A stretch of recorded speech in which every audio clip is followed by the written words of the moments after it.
dostlar bir dilberi cani cihanım var benim. Arzi gül kâmeti servi revanım var benim.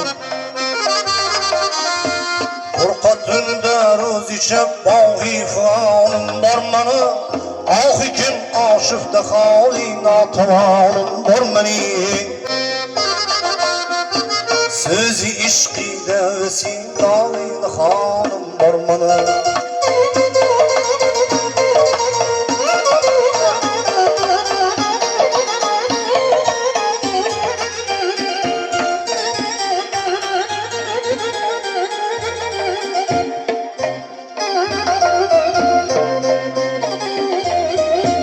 Arkaya bakınca canımga otlarını salar.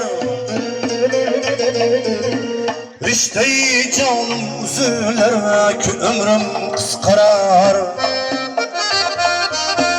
Taqati sabrım tüge barman tonar küglüm kalar. İşveler zayi kılıp andak ki canım ni alır. Ben zalim dilberi namihribanım var benim.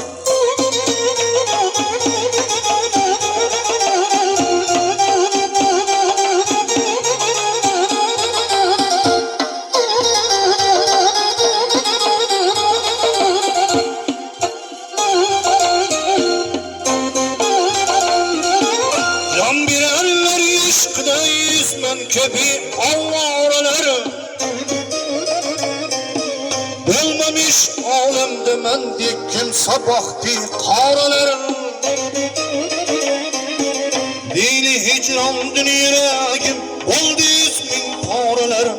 Paralan akdi cigerdim para bulgan